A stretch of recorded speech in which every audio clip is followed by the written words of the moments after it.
Baik Bapak dan Ibu, saya buka dulu diskusi kita hari ini. Assalamualaikum warahmatullahi wabarakatuh. Selamat pagi, Om Swastiastu, Bapak dan Ibu. Yang saya hormati Profesor Iwayan Simpen, yang sudah hadir di depan kita semua. Hari ini kita memasuki kuliah daring yang kesekian kalinya yang dilaksanakan oleh MLI. Hampir setiap bulan kita melaksanakan, bahkan setiap minggu Bapak dan Ibu. Jadi dengan tujuan semoga kita menambah wawasan dalam bidang linguistik ke depannya. Nanti diskusi kali ini akan dipandu oleh Bu Made Sri Satyawati atau Ibu Wati, tapi mau dibantu Bu Wati sampai selesai didampingi Pak Wayan. Kemudian apabila ada pertanyaan silakan diatur waktu sampai pukul 11 Bu, karena dibatasi dengan waktu di Zoom-nya itu sendiri. Mungkin itu saja Bapak dan Ibu pembukaan dari saya. Terima kasih atas kehadiran Bapak dan Ibu. Saya tidak disebutkan satu persatu Bapak dan Ibu yang hadir di sini, namun kami dari MLI menyampaikan terima kasih Bapak dan Ibu sudah menyempatkan waktu mengikuti kuliah daring kita kali ini. Baik, kepada Ibu Wati, biar kita langsung pada materi mungkin Bu Wati, kami mohon silakan dibantu Bu. Terima kasih Bu Wati. Ya, terima kasih Pak Winci. Baik, Bapak Ibu sekalian, selamat pagi. Om Swastiastu, Assalamualaikum warahmatullahi wabarakatuh. Shalom, namo buddhaya, salam sejahtera untuk kita semua. Selamat pagi Bapak-Bapak dan Ibu-Ibu. Terima kasih juga kepada Bapak Winci dan Ibu Rosa yang telah mengizinkan kami dari MLI Cabang Universitas Udayana untuk menyajikan tentang antropologi linguistik. Jadi pada pagi hari ini Bapak Profesor Iwayan Simpen yang akan memberikan kuliah daring mengenai antropologi linguistik. Beliau, jadi sebelum dimulai ada sedikit biodata beliau yang akan saya sampaikan. Beliau adalah salah satu guru besar di Prodi Sastra Indonesia, Fakultas Ilmu Budaya Universitas Udayana. Beliau kelahiran tanggal 18 Oktober 1958 di Desa Tujakula, Singaraja. Beliau S2-nya ditempuh di Universitas Indonesia. Dengan berbeda dari hal yang ditampilkan hari ini, beliau mengambil afiksasi verbal bahasa Bali. Itu pada tahun 2008. Kemudian kembali lagi ke Udayana dan menyelesaikan doktornya di Udayana, mengambil kesantunan berbahasa masyarakat Sumba Timur. Jadi kemudian setelah tamat beliau mengajar di Universitas Osaka, Jepang pada tahun 2010 sampai 2011. Kemudian pada tahun 2011 pulang dari Jepang, beliau dikukuhkan menjadi guru besar tetap di Fakultas Ilmu Budaya di Prodi Sastra Indonesia, dan sampai hari ini beliau bidang keilmuannya lebih banyak di linguistik kebudayaan, karena di Fakultas Ilmu Budaya termasuk Universitas Udayana pola ilmiah pokok kami adalah kebudayaan, sehingga ada dosen yang memang harus memahami hal-hal yang berkaitan dengan kebudayaan tersebut. Baiklah, agar kita bisa menghemat waktu, saya persilakan Pak Prof. Iwayan Simpen untuk menyampaikan topik-topik yang telah disiapkannya. Untuk kedepannya, saya mohon Pak Oinada untuk memoderatori penampilan dari Bapak Prof. Simpen. Terima kasih. Selamat pagi. Terima kasih Pak Winci. Silakan Pak Prof.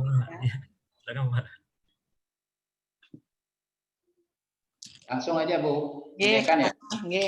Langsung. Pertama-tama saya mengucapkan terima kasih pada pengurus pusat MLI Pak Winci dan jajarannya, kemudian pengurus daerah MLI, terutama Ibu Dekan yang sudah memberikan kepercayaan kepada saya untuk memberikan kuliah umum MLI ini dalam topik linguistik antropologi. Terus terang saya mulai tertarik pada bidang ini setelah saya menamatkan magister tahun 95 di Universitas Indonesia. Itulah sebabnya ketika saya mengambil program doktor, saya berkonsentrasi pada bidang makrolinguistik. Nah, walaupun demikian, apa yang akan saya sampaikan ini bukanlah sesuatu yang baru, tapi lebih banyak bersifat berbagi. Kita berbagi bersama-sama, karena pemahaman saya juga tentang linguistik antropologi ya, belum cukup, ya masih harus banyak belajar. Baik, saya mengucapkan selamat pagi, Om Swastiastu, wassalamualaikum warahmatullahi wabarakatuh, kemudian salam sejahtera, dan terutama adalah salam sehat untuk kita semua.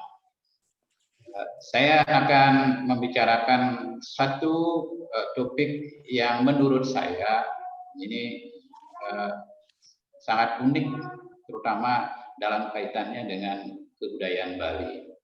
Jadi topik kuliah hari ini adalah air, atau dalam bahasa Bali ieh. Ini kemarin dapat koreksi dari Prof. Sudipe, ejaan ieh itu saya tidak berikan tanda diakritik sehingga bisa dilafalkan iya atau apa ya. Tapi yang benar lafalnya adalah ieh atau air dalam wacana kebudayaan Bali. Nah, kalau kita perhatikan, air merupakan unsur kehidupan yang paling penting, bahkan di dalam ungkapan tanah air. Jadi seolah-olah alam ini, alam makro ini hanya terbagi dalam dua kategori, yaitu tanah dan air. Jadi siapapun tahu bahwa air ini merupakan hal yang sangat penting di dalam kehidupan manusia. Nah, air juga menjadi pusat lahirnya peradaban. Jadi air, terutama mungkin baca pelabuhan atau hal-hal yang berkaitan dengan air, sungai, danau, itu adalah menjadi pusat. Nah, kalau ditelusuri kehidupan manusia zaman purba pada saat berburu dan meramu, jadi mereka berkumpul itu pasti di sekitar mata air. Kawanan binatang juga hidupnya tidak jauh dari pusat air. Jadi dari sini kemajuan peradaban juga akan maju. Misalnya bagaimana kota Shanghai sekarang atau Jakarta sekarang itu adalah berawal dari pelabuhan Sunda Kelapa, juga air, berkaitan dengan air. Juga Shanghai itu juga kota pelabuhan. Di Bali juga begitu, banyak tempat-tempat yang bermula dari pelabuhan atau paling sedikit pantai, karena di situ adalah tempat distribusinya manusia dan barang. Kemudian air juga menjadi alat transportasi yang utama dari dulu, ya. Samping transportasi darat tentunya, tapi air menjadi alternatif yang kedua selain transportasi darat, karena tidak semua daratan itu bisa dihubungkan atau menyatu, sehingga harus dihubungkan dengan air. Transportasi kita, nenek moyang kita juga terkenal dengan kapal Finisinya, itu juga membuktikan bahwa penjelajahan masyarakat kita dulu itu bermula dari air. Demikian juga pada zaman kerajaan Majapahit misalnya, itu juga angkatan lautnya atau yang berkaitan dengan air itu juga sangat maju. Nah, di sisi lain kalau kita lihat fakta bahwa air ini menjadi sebuah dambaan semua makhluk, karena tanpa air makhluk hidup itu tidak bisa ada atau kita pasti mati. Tapi nah dari sudut itu maka air menjadi sumber konflik. Jadi topik ini sebenarnya bermula dari pengamatan saya di daerah saya tentang air, konflik air, ya. Kemudian kalau kita lihat juga kenyataan, air itu menjadi sebuah realita berlimpah ruah di suatu tempat, misalnya di Jawa Barat, ya. Semua leksikal yang berawal dengan ci itu berkaitan dengan sungai atau air, ya. Ciliwung, dan pokoknya semua ci, semua kata atau leksikal yang berawal dengan suku ci itu pasti mengacu pada air. Nah, di Jawa Barat air itu berlimpah ruah, banyak sekali, ya. Jadi tidak krisis air di Jawa Barat itu jarang sekali kita mendengar adanya krisis air. Tetapi bandingkan dengan NTT, semua leksikal yang berawal dengan y atau y itu berarti air. Jadi di NTT, terutama di Sumba, itu ada sejumlah leksikal yang berawal atau diawali dengan y. Misalnya y ngapu, ya, y kabubah, y jelu, y mangura, y tabula, ya. Itu semua berarti air. Baik. Lalu apakah di situ airnya melimpah? Ternyata air di NTT itu menjadi barang langka. Artinya tidak melimpah airnya. Jadi air di situ tidak banyak, susah sekali mencari air. Bahkan dilihat dari segi curah hujan di NTT itu mungkin paling rendah dibandingkan dengan daerah-daerah lain di Indonesia. Nah, ini leksikal Y sampai ke Manggarai, Flores, itu juga Y. Nanti kita akan melihat bagaimana adanya ritual barong Y, ya, di Manggarai. Itu adalah upacara di mata air, dilakukan untuk rasa syukur karena Tuhan sudah memberikan air. Nah, kita lihat ke timur sedikit, yaitu di Kupang, ya, di Kupang itu juga semua kata yang diawali dengan suku oe, bobo, oe, dan seterusnya, banyak sekali oe. Nah, di situ juga air menjadi barang langka, ya, menjadi barang langka. Jadi air di situ menjadi barang langka. Oleh sebab itu, berdasarkan realitas seperti ini, maka air itu adalah sebuah realita. Ada, memang keberadaannya ada, tetapi juga menjadi sebuah obsesi, sebuah angan-angan supaya suatu ketika air itu ada. Nah, itulah kenyataan yang dapat saya amati, bahwa satu sisi air adalah sebuah realita, satu sisi air adalah sebuah angan-angan, sebuah obsesi. Nah, kalau kita lihat semua kata yang berawal dengan banyu, di Jawa dan Bali, atau ye, di Bali itu juga berhubungan dengan air. Nah, itu kenyataan yang ada dalam masyarakat. Nah, kemudian bagaimana kajian linguistik antropologi terhadap leksikal atau satu fenomena air ini? Itu bisa dilihat dari 4 aspek, ya. Jadi saya tidak ingin menoleh ke belakang, apa itu linguistik antropologi, apa itu antropologi linguistik, apa itu linguistik kultural, apa itu etnolinguistik. Yang jelas, menurut Duranti, bahwa berbahasa itu adalah praktik budaya, atau dibalik dari budaya yang mereka praktikkan, kita dapat mencermati bahasa yang mereka pakai. Nah, kita lihat satu aspek tentang air, ini dikaji secara leksikal. Kalau secara leksikal, air ini dikaji berdasarkan kategorinya. Maka yang jelas, air atau yeh ini adalah berkategori nominal. Ya, nominal, ya. Kemudian dari segi bentuk dan pembentukannya, maka IE atau air ini adalah bentuk tunggal. Kemudian IE ini menjadi bentuk dasar, atau dari kata IE sendiri bisa diturunkan beberapa bentuk linguistik melalui proses morfologis. Ya, misalnya dalam proses afiksasi, dalam proses perulangan, dan dalam proses pemajemukan.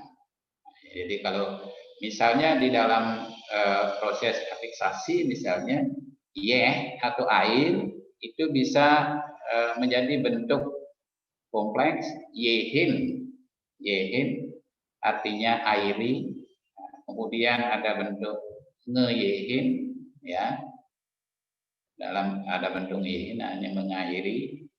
Meyeh artinya berair. Nah, ini dalam bentuk afiksasi. Kemudian di dalam bentuk reduplikasi, misalnya meyeyehan. Meyeyehan itu artinya berair atau bermain air. Ya. Kemudian di dalam bentuk pemajemukan itu ada kata air suci atau yehning, yehwe, ya, air kotor. Kemudian mate, air mata, dan seterusnya. Nah, ini ya contoh afiksasinya miye berair, miyehin mengairi. Kemudian di dalam komposisi panas, air panas, kelebutan, mata air, nyem, air dingin. Kemudian nyom itu air ketuban, mate, air mata. Nah, dari segi gramatikal, air itu bisa dilihat di dalam tataran sintaksis. Ya, dia menjadi unsur kalimat, jadi salah satu unsur kalimat, dan posisinya itu berposisi sebagai nominal. Dari segi fungsi itu bisa menjadi objek, bisa menjadi keterangan. Misalnya dalam kalimat imeme ngalih yeh ketukate. Dalam bahasa Indonesianya adalah ibu mencari air ke sungai, mencari air sungai. Kemudian di dalam tataran yang lebih tinggi sebagai unsur gramatikal, itu juga bisa sebagai ungkapan atau metafora. Jadi air itu bisa di dalam tataran gramatikal, dia bisa menjadi unsur sintaksis, salah satu fungsi sintaksis, kemudian menjadi ungkapan, dan juga menjadi metafora. Nah, ini salah satu ungkapannya. Aku buin mang nasi, yeh nyem sing ade. Nah, apalagi disuguhi nasi, air putih pun tidak ada. Nah, ini metafora, ya.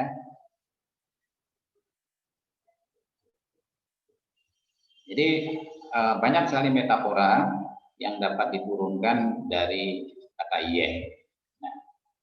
Nah, selanjutnya abedi bange munyi subuh mesuang yang mate. Ya, abedi bange munyi subuh mesuang yang mate.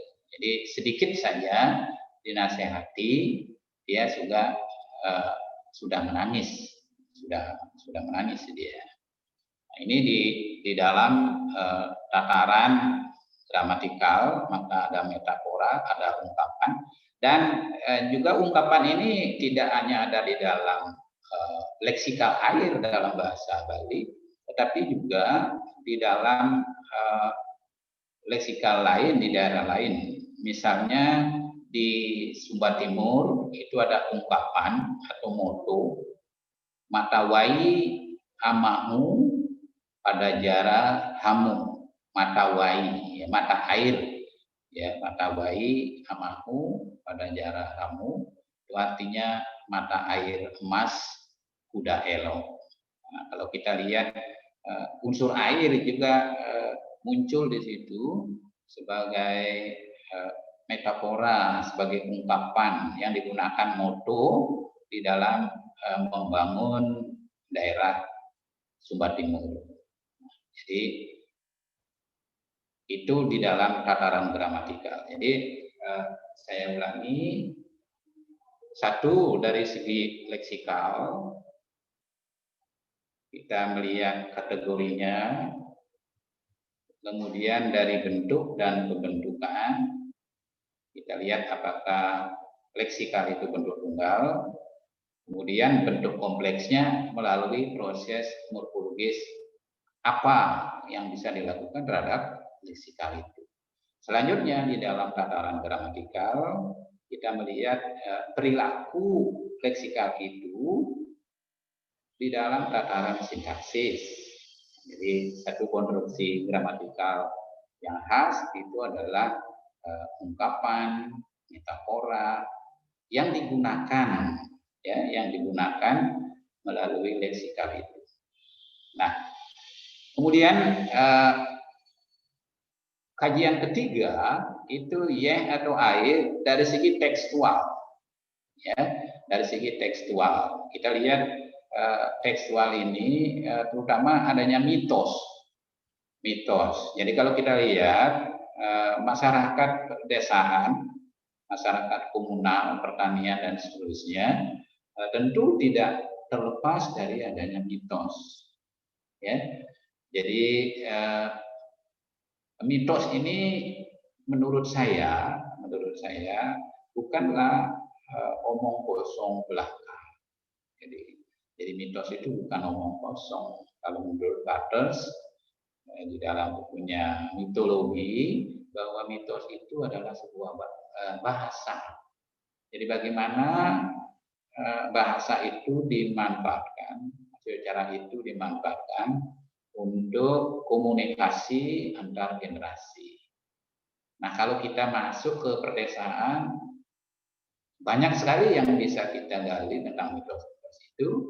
Misalnya mitos keberadaan atau pemberian nama daerah, nama tempat. Nah, kali ini saya ingin memperjelas bahwa mitos keberadaan air. Ya. Jadi dari segi tekstual, yaitu adanya mitos keberadaan air yang berkembang di suatu wilayah yang diwariskan secara turun-temurun. Nah, berdasarkan mitos ini muncullah beberapa ritual yang berkaitan dengan air. Jadi karena air itu dipahami sebagai sesuatu pemberian anugerah dari Tuhan, ya, maka masyarakat penutur, buyut tutur tertentu yang berada di dalam lingkungan itu menyikapinya dengan cara ritual. Nah, jadi kalau seperti di Manggarai, apa yang dilakukan oleh Pak Rambu Kanisius, itu juga menyikapi air dengan sebuah ritual. Jadi ada ritual yang berkaitan dengan keberadaan air. Nah, kalau di Manggarai itu ada upacara Barong Buai, ya. Jadi Buai itu air artinya. Kemudian di NTT juga sampai saat ini dan mungkin juga di daerah lain itu adanya ritual permohonan hujan, ya, permohonan hujan untuk menghidupi tanamannya. Nah, di Bali yang pertama ini yang paling utama itu adalah adanya upacara pekelem kebu. Jadi upacara ritual tentang rasa syukur terhadap air itu dengan sarana kerbau, ya, sarana kerbau. Jadi kepalanya itu mungkin ditenggelamkan di pusat air atau di tempat-tempat tertentu yang dianggap memiliki nilai religius yang tinggi oleh masyarakat Bali. Dan sampai saat ini upacara pekelem kebu ini itu kalau saya melihat di Desa Batur atau Sukowane dan Tejagule itu biasanya dilakukan 10 tahun sekali. 10 tahun sekali. Ya. Jadi upacara ucapan syukur di sumber mata air atau danau dengan menggunakan hewan kerbau sebagai pirantinya. Salah satu pirantinya adalah kerbau utama. Selain upacara 10 tahunan, setiap tahun ada upacara. Nah, kemudian upacara mendak atau mapang tirte, ya. Jadi ada upacara yang berkaitan dengan air ini, upacara mapang tirte atau mendak tirte ini dilakukan kalau di desa saya ini dilakukan setiap tahun, terutama di Purnama Kedase. Ya, jadi sekitar bulan April itu dilakukan upacara mendak tirte, jadi air suci yang datang dari Sukawana itu dijemput, ya, dijemput dengan upacara. Lalu dibagikan kepada masyarakat secara simbolis sebagai rasa syukur terhadap Tuhan Yang Maha Esa. Nah, ini yang paling paling unik. Ini Ibu Dekan pernah ikut tim penelitian upacara nampah batu, ya. Jadi ada upacara menyembelih batu dipotong. Ini sejarahnya saya tidak akan singgung lebih dalam karena Ibu Dekan yang meneliti ini dilakukan oleh masyarakat desa Depehe di Buleleng, Bali, untuk ucapan syukur atas adanya air. Nah, ini Depehe ini adalah satu desa di pegunungan yang letaknya persis di sebelah selatan Air Saneh, permandian umum Air Saneh, ya, Air Saneh, ya. Lalu ada upacara Mujanang, ya, upacara Mujanang yaitu ritual yang dilakukan oleh pawang hujan untuk memohon agar hujan turun. Nah, ritual ini seperti saya katakan tadi masih dilakukan.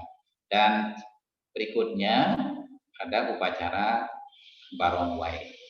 Nah, apa yang bisa kita cermati sebagai seorang linguis yang tertarik dengan hal-hal yang bersifat antropologis, maka kajian terhadap ritual-ritual yang berkaitan dengan air itu bisa dilakukan, ya. Atau kajian yang berkaitan dengan ritual proses tanam misalnya itu juga bisa dilakukan sebagai salah satu titik penelitian besar. Nah, mitos yang ingin saya ceritakan di sini, mitos keberadaan air yang ada di Desa Tejakula di Buleleng, Bali. Jadi masyarakat Desa Buleleng, Bali memiliki mitos tentang keberadaan air desa ini. Nah, saya akan menyajikan secara ringkas mitosnya. Jadi mitosnya sebagai berikut. Jadi dikisahkan Dewi Danu sebagai wujud Tuhan pencipta air yang menguasai Danu Batur itu mengembara, ya, berkeliling menjual air, ya, berkeliling menjual air. Nah, di dalam pengembaraan Dewi Danu, kalau kita cermati, Dewi Danu ini adalah dilambangkan dengan dewi yang sangat cantik, ya, tapi berkuasa atas Danau Batur. Nah, hal yang sama juga ada pada mitos di Danau Toba. Nah, kemarin ada kecelakaan di Danau Toba juga dikaitkan dengan mitos ini. Nah, apa benar atau tidak? Nah, tentu dikembalikan pada kita sebagai penutur atau biokultur masyarakat yang ada di sana. Nah, saya lanjutkan bahwa di daerah Bali Utara, konon dulu terutama Buleleng bagian timur itu adalah sangat kering, ya, sangat kering, apalagi berbatasan dengan daerah Karangasem, itu kering, tidak ada air mengalir dan seterusnya. Oleh sebab itu Dewi Danu berinisiatif untuk menyuburkan daerah ini, ya, untuk menyuburkan daerah ini. Lalu beliau berubah wujud menjadi orang tua yang dekil, ya, orang tua yang dekil, berbau, korengan, lalu memikul alat penjual air. Ya.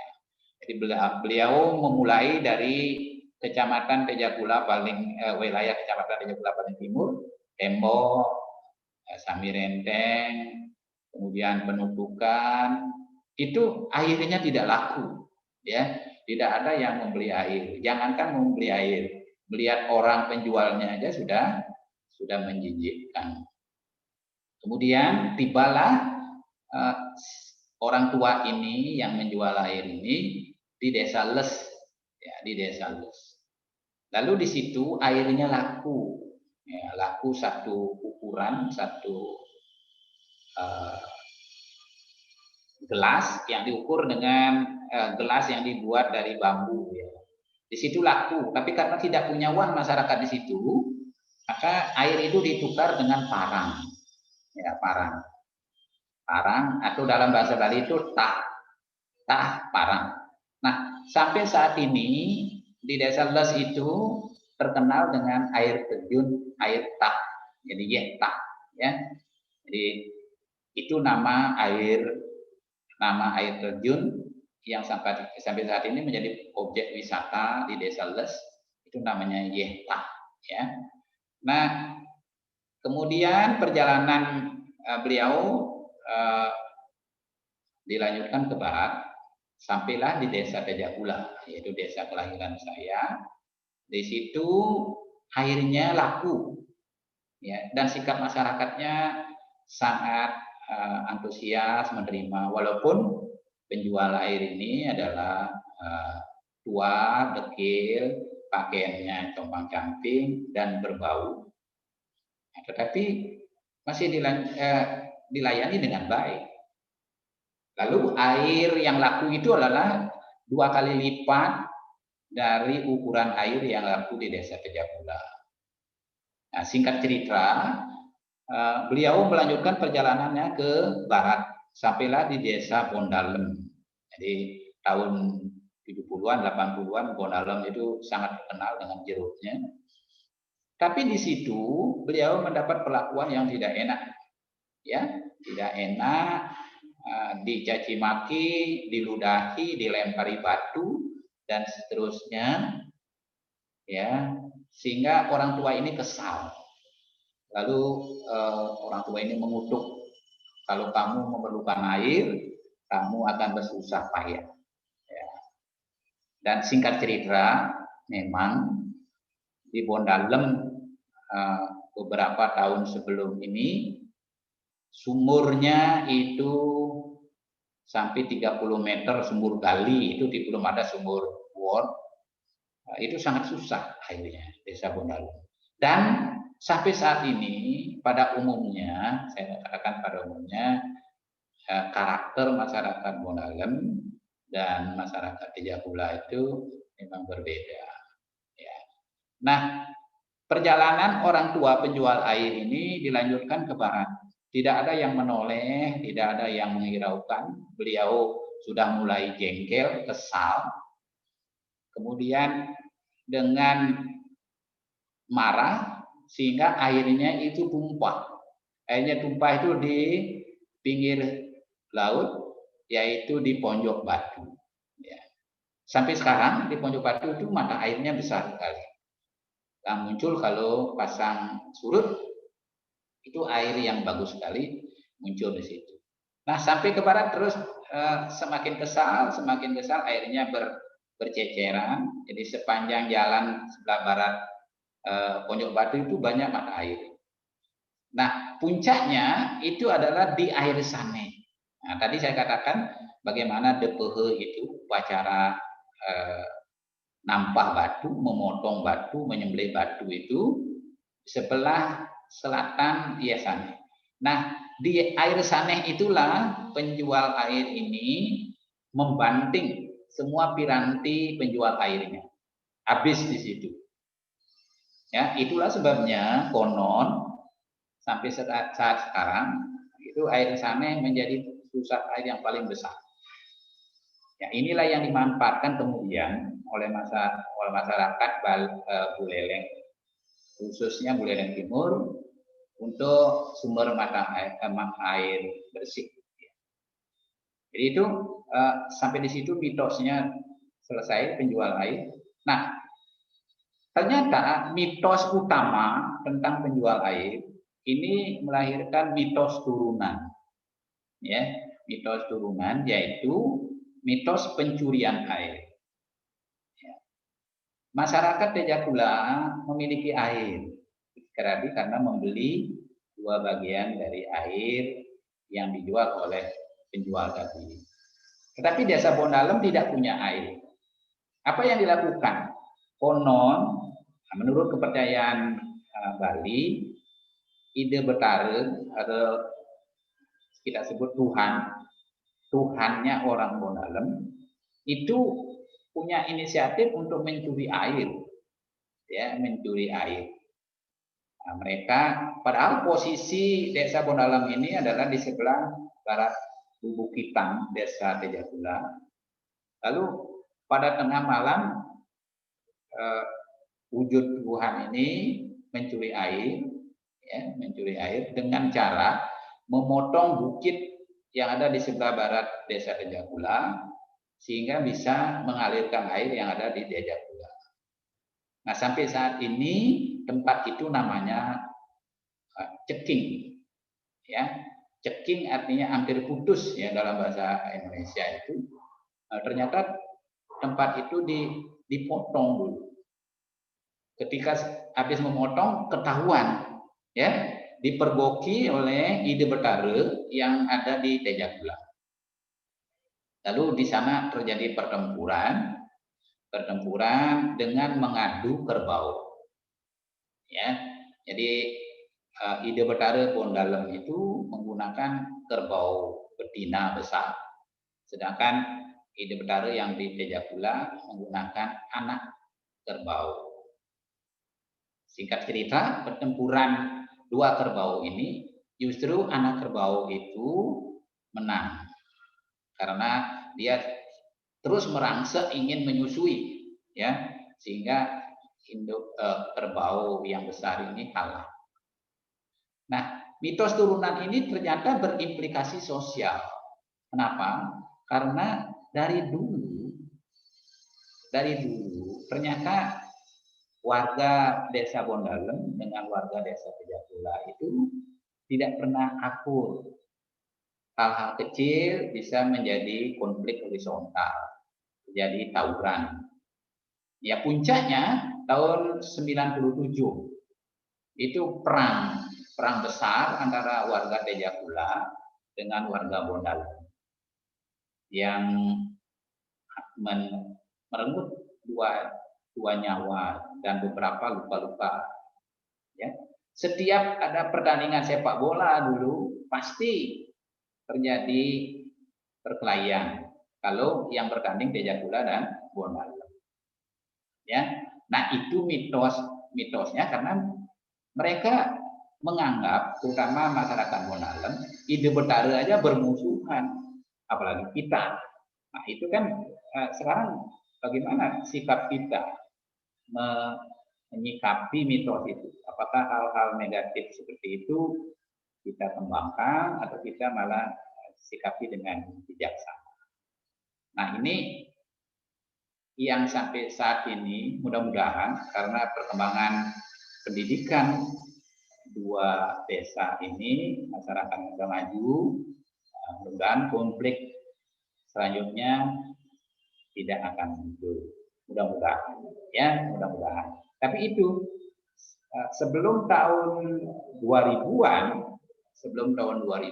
itu kental sekali karena saya kelahiran tahun 58, saya tahu persis bagaimana perjalanan 2 desa ini di dalam ranah sosial.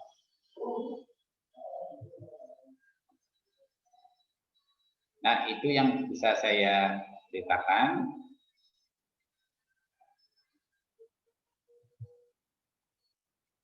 Ini tentang cerita saya tadi tentang mitos dan seterusnya. Nah, ada yang ingin saya sampaikan di sini bahwa keberadaan air yang dianggap bersumber dari mitos tertentu ini tidak dianggap sebagai potensi alam. Ya, jadi keberadaan air itu bukan karena secara geografis daerah itu punya air, tidak. Tetapi dianggap sebagai anugerah Tuhan. Lalu harus dipelihara. Cara pemeliharaannya itu apa? Ritual. Ritual ini tidak sedikit menghabiskan biaya. Nah, lalu apa implikasinya? Implikasinya adalah pemerintah kesulitan di dalam memeratakan sumber daya alam ini. Jadi tidak gampang misalnya kalau ada air di Tejakula dibagi ke desa lain. Itu tidak gampang. Karena kami memelihara air ini tidak gratis. Boleh, apakah boleh kami ikut memelihara secara ritual? Nah, ini kalau desa adat berbeda, tentu juga tidak berterima.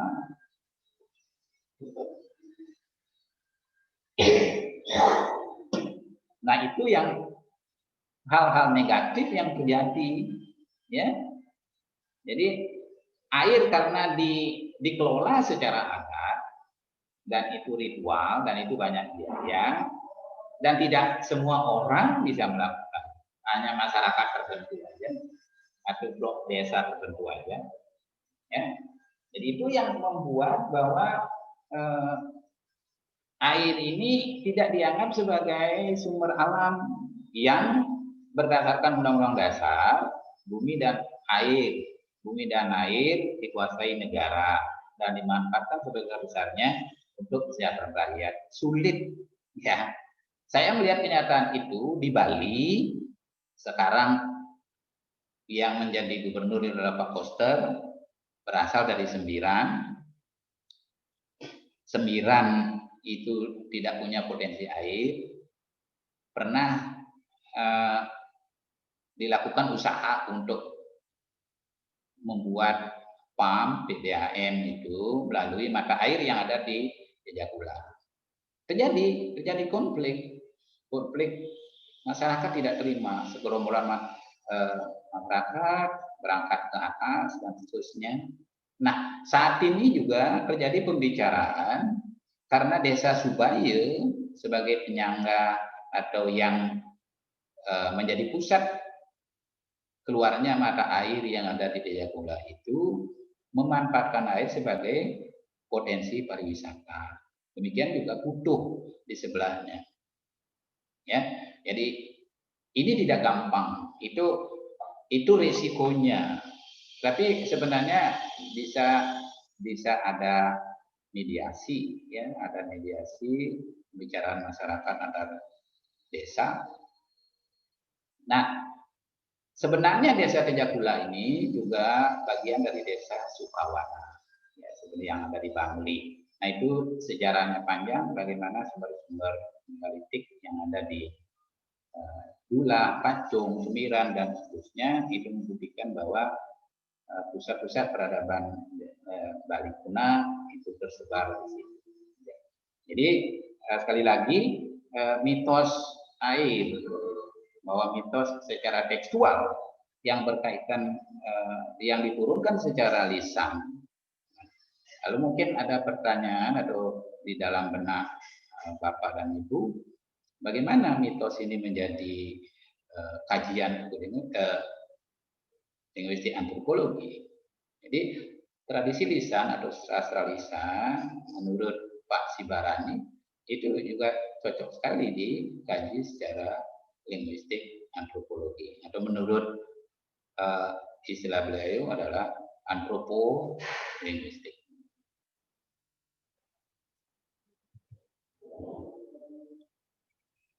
Nah, kajian yang terakhir tentang YEH ini adalah YEH atau air dari aspek kultural.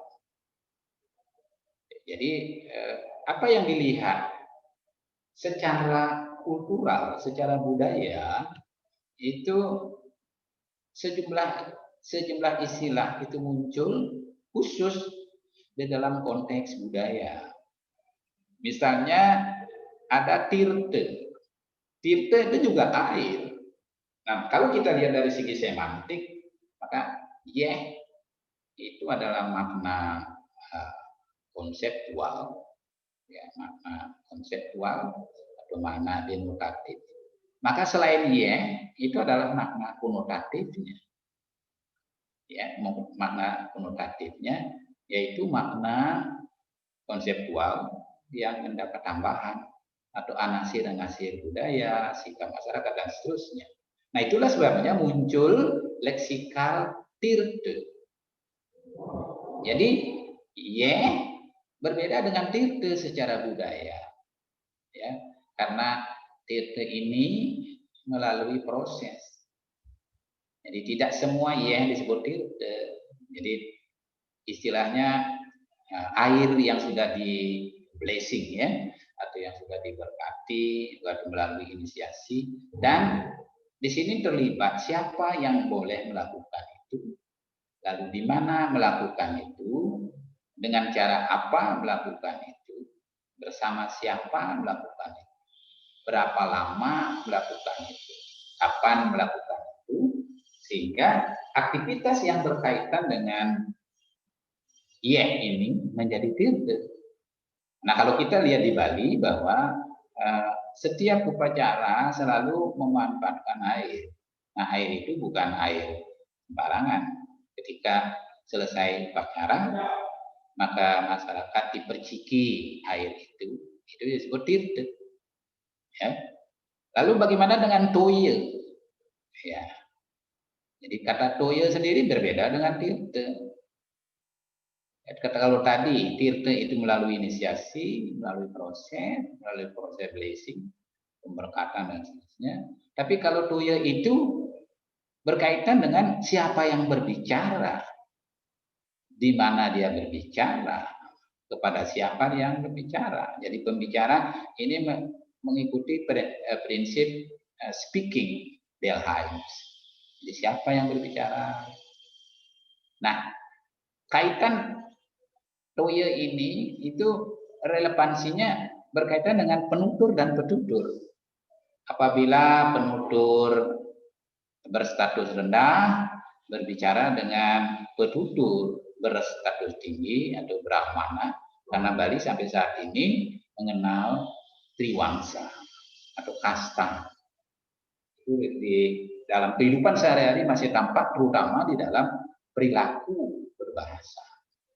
Jadi kita tidak bisa sembarangan mau berbicara terhadap ide pedande.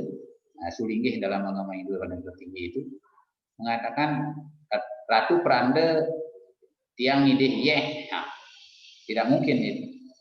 Jadi kita akan menggunakan leksikal toye.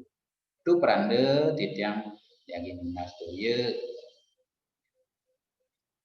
Jadi hambamu, Tuhan, hambamu mohon air. Jadi secara sosial itu berbeda, tidak sama dengan ye. Nah, kemudian ada banyu, ya, banyu itu kalau kita silakan adalah air comberan, ya, air bekas cucian piring, air bekas cucian sayur, cucian daging, lalu air itu menjadi kotor dan itulah disebut banyu, ya, banyu. Jadi air comberan yang berasal dari dapur, dari lingkungan rumah tangga disebut banyu. Pemanfaatannya tentu untuk, kalau di Bali itu untuk memasak makanan ternak dan seterusnya. Jadi tidak digunakan untuk minum dan sebagainya. Nah, itu banyak, ya. Nah,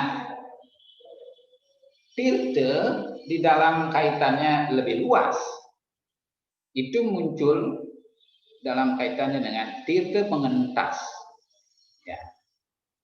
Nah, ini kalau Bapak dan Ibu melihat aktivitas pengabenan itu selalu melibatkan tirte pengentas.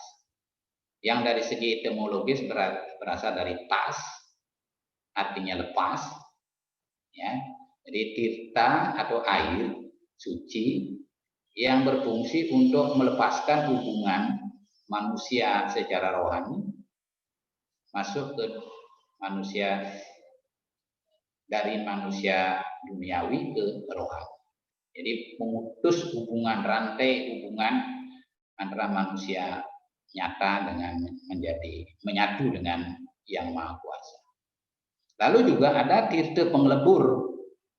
Nah, ini biasanya dalam tradisi Bali itu biasanya ada yang memiliki hambatan atau mimpi buruk biasanya.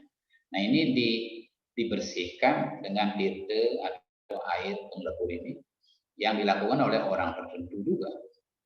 Kita sendiri tidak bisa membuat atau melakukan ini. Nah, selanjutnya kita ada, lalu di situ ada Tuyul Ening. Lalu Tuyul Ening itu apa? Nah, ini berbeda.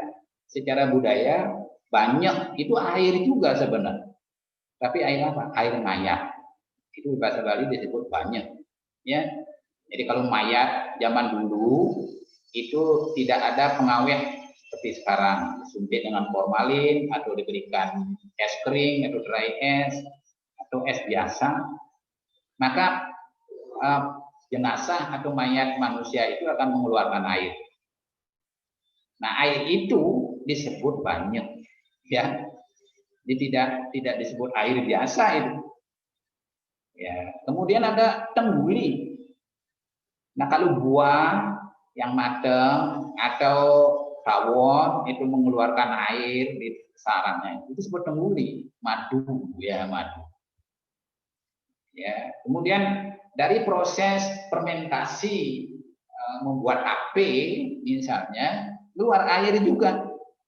Tapi air itu tidak disebut air saja, tapi disebut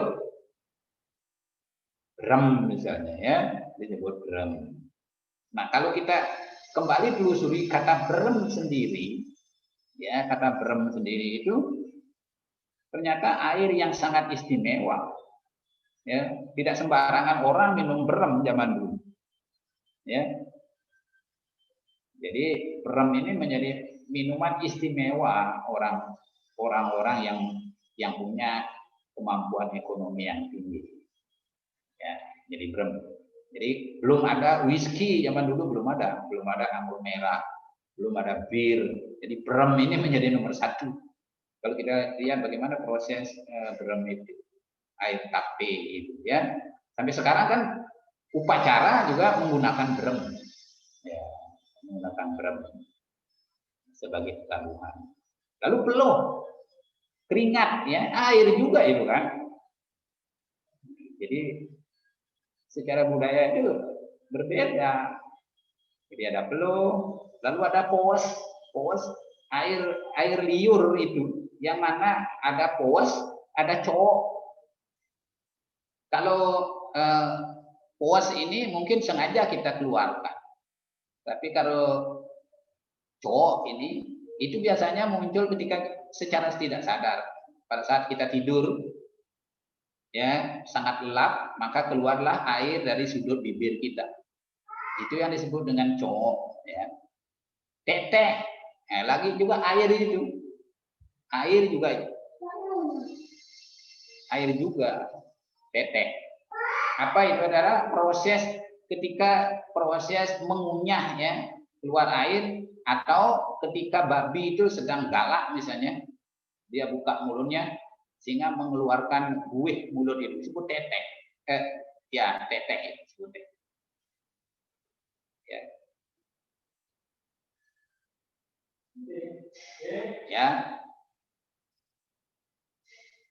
Lalu curek, ya, orang Bali juga mengenal curek. Kalau air yang keluar dari telinga kita yang baunya busuk itu disebut curek.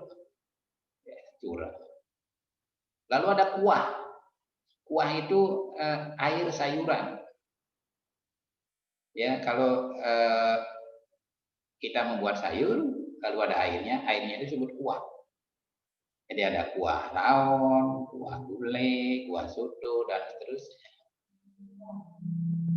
Nah, ini yang secara budaya hanya muncul bagi masyarakat Bali, tidak muncul di masyarakat lain. Saya kira di masyarakat lain Mungkin tidak istimewa di leksikal atau kata air ini, mungkin di kata lain. Saya lihat misalnya di NTT itu kata kuda, menjarah, kalau Bali itu jarang.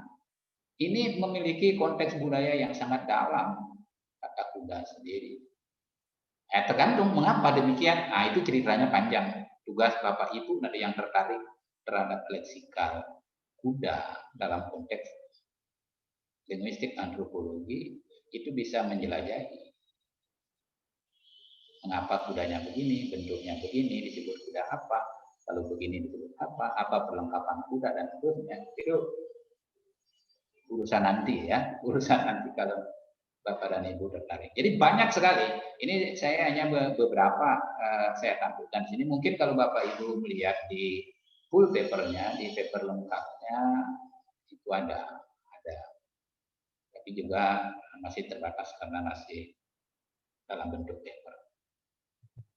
Nah, jadi bagian terakhir dari diskusi kita, dari kuliah kita ini, air merupakan realita yang mungkin berlimpah, ya, tapi juga menjadi barang langka. Itu yang kita bisa tarik, gitu ya. Kemudian air menyebabkan adanya sejumlah ritual yang berkaitan dengan keberadaan dan fungsinya. Keberadaan dan fungsi. Kalau di Bali itu kaya sekali yang berkaitan dengan air. Saya kira tidak semua aktivitas harus dibersihkan melalui air dan seterusnya. Kemudian ya, air sering membuat konflik dengan air. Orang bisa konflik atau masyarakat bisa konflik. Nah, itulah sebabnya ketika air dianggap sebagai berkat Tuhan, berbeda cara penataannya. Itulah sebabnya subak menjadi hal yang sangat unik di Bali. Walaupun di daerah lain ada cara pengaturan air, tapi kalau belum namanya subak, karena subak itu berkaitan dengan Sang Pencipta. Jadi orang mencuri air itu tidak berani. Ya, tidak berani di Bali subak-subak itu mencuri air atau melebihi mengambil kapasitasnya. Itu tidak berani karena takut kena kutuk oleh penguasa air. Tapi di daerah lain itu bisa, siapa yang mendapat air banyak tentu memiliki kekuatan yang besar. Jadi mereka punya badan yang besar, bisa bertengkar, bisa melawan temannya sehingga dia bisa menguasai. Di Bali tidak. Di Bali tidak. Ya. Kemudian penguasaan air secara adat menyulitkan campur tangan pemerintah. Nah, ini sisi negatifnya. Nah, ini yang perlu dimediasi, yang perlu didiskusikan antara masyarakat adat dengan pemerintah. Bagaimana kompensasi kalau suatu desa menguasai air, desa di sebelahnya kehausan atau kekeringan, paling sedikit untuk air minum lah, itu misalnya. Tapi bagaimana kompensasinya? Apakah bisa membantu secara finansial untuk meringankan ritual-ritual yang ada? Apa itu dilakukan atau bagaimana? Yang penting semua bisa dibicarakan, tergantung kemauan kita. Jadi saya kira itu sharing saya. Sekali lagi saya hanya ingin berbagi apa yang bisa dilakukan, apa yang bisa dikaji melalui linguistik antropologi ini berdasarkan fenomena bahwa bahasa itu adalah praktik budaya. Saya kira sekian, mungkin kita bisa berdiskusi atau saling mengisi. Jadi mungkin juga pertanyaan Bapak dan Ibu tidak bisa saya jawab. Nanti akan menjadi perenungan bagi saya. Sekian, terima kasih. Saya kembalikan ke pemimpin sidang. Baik, Bapak Ibu yang saya hormati, mohon izin meneruskan sebagai moderator menggantikan Ibu Dr. Sri Satyawati. Terima kasih Prof. Simpen atas pemaparannya mengenai topik hari ini, air dalam wacana kebudayaan Bali. Kepada Bapak Ibu yang memiliki pertanyaan, baik terkait topik ataupun linguistik antropologi bisa menuliskannya dalam kolom. Ya. Sudah ada beberapa pertanyaan, Prof. Mungkin untuk mengawali, mohon izin saya yang bertanya terlebih dahulu ya, Prof. Ya. Mengenai istilah yang digunakan, Prof. Kalau di pamflet MLI kita baca kan ditulis antropologi linguistik.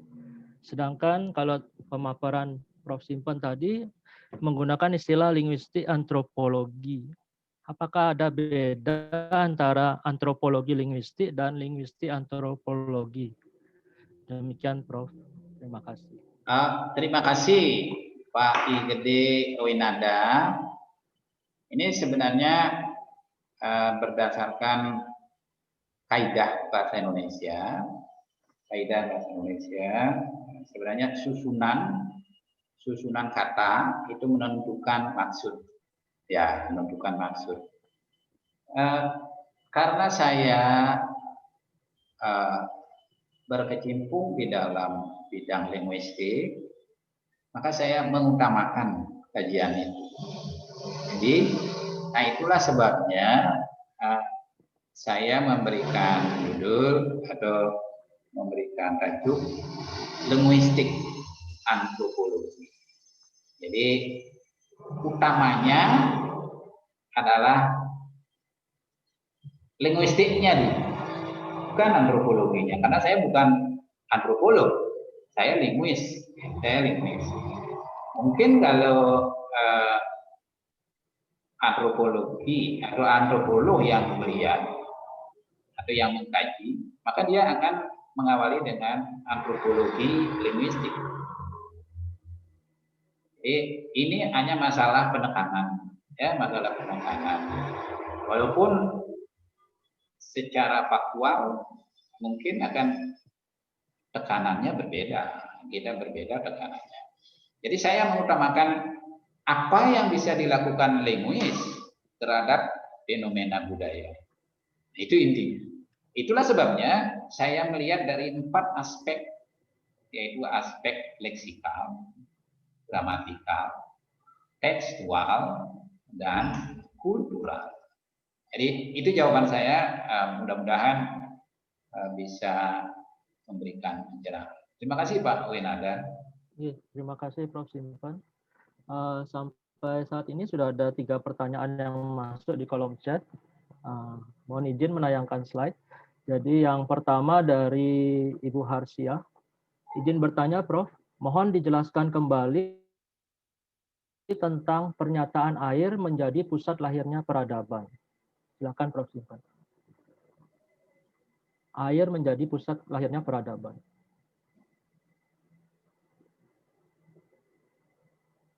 Ya, memang pernyataan ini memang agak bombastis ya. Tapi kalau kita cermati, kalau kita lihat fakta, jadi kemajuan-kemajuan yang ada itu kan semua berawal dari pelabuhan, dari kota-kota, dari daerah-daerah yang berada di pelabuhan, sungai atau danau. Hampir semua. Kita lihat Jakarta. Jakarta itu kan kota yang berasal dari Sunda Kelapa. Pelabuhan juga. Pelabuhan. Di China, Shanghai. Sekarang maju sekali ya. Siapa yang tidak ingin ke Shanghai? Bagaimana lihat dulu di situ adalah pusat pelelangan ikan ya, pasar ikan di situ pasar. Kemudian berkembang menjadi sangat maju. Bahasa kita, bahasa Indonesia juga menyebar dari daerah pantai. Semua dialek bahasa Melayu itu pusatnya di pantai, di pelabuhan. Betawi juga ya, Melayu Ampenan pelabuhan. Kemudian dialek omong kampung di Bali juga pelabuhan. Hampir semua itu pusat-pusat interaksi masyarakat kita, karena laut itu menjadi transportasi utama. POC misalnya mendarat itu di mana? Jadi di pelabuhan juga ya, di air juga.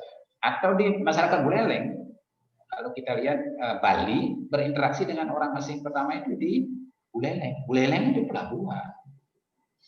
Jadi itu pusat-pusat interaksi yang notabene membawa kemajuan. Dari situ datangnya orang asing yang membawa ilmu, membawa teknologi, kita kembangkan. Nah, kalau kita lihat juga bagaimana penjajah, ya, coba lihat masyarakat-masyarakat yang ingin mempertahankan keasliannya, tidak mau menerima modernisasi, dia lari ke gunung, ke daerah-daerah terpencil. Di NTT juga begitu. Masyarakat Sumba asli itu tepatnya di puncak gunung yang sulit dijangkau. Mungkin Patris kami bisa tahu di sini bagaimana NTT pemukiman masyarakat asli Sumba itu di gunung yang sulit sekali dijangkau. Bagaimana kalau kita lihat pengetahuan mereka, kemajuan mereka, paradigma cara berpikir mereka, dan orang-orang dataran dan dataran rendah, dataran tinggi. Nah, itu bisa kita bandingkan. Itulah sebenarnya air. Nah, kalau kita hidup jauh dari air ini kan juga susah. Orang itu kan hidupnya pasti membuat pemukiman di dekat air. Kalau kita tengok ke belakang, masyarakat berburu dan meramu, pasti membuat tenda. Itu pasti dekat air. Tidak mungkin, ya. Tidak mungkin. Jadi, lalu pertengkaran antar suku juga memperebutkan air. Ya. Itu yang bisa saya jelaskan. Mungkin nyatanya, tapi faktanya begitu. Ya, baik. Terima Itu yang bisa kasih. terima kasih. Ya. Lanjut ke pertanyaan yang kedua dari Ibu Ita Fitriana. Pak Prof. Simpan, saya izin bertanya, bagaimanakah fungsi mitos dalam kognisi suatu komunal berkaitan dengan kajian antropolinguistik? Jadi fungsi mitos dalam kognisi suatu komunal, Prof.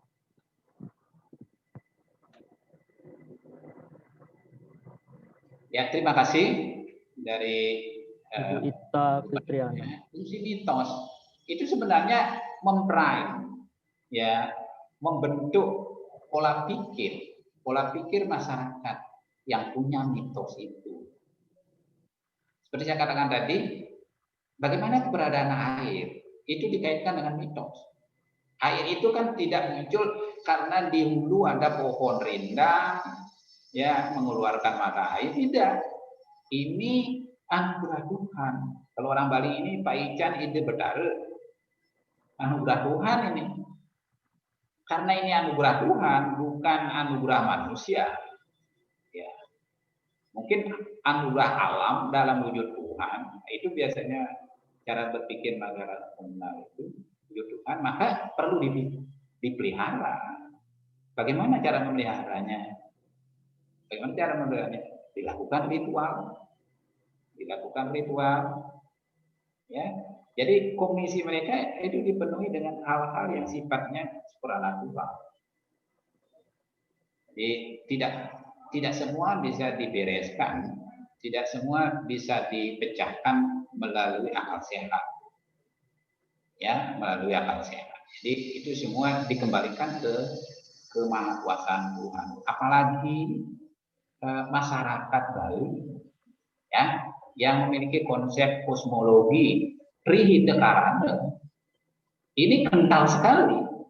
Kalau terjadi sesuatu tentang alam, nah, seperti masa pandemi sekarang, ini tidak dianggap sebagai sesuatu yang lain kecuali terjadinya disharmoni.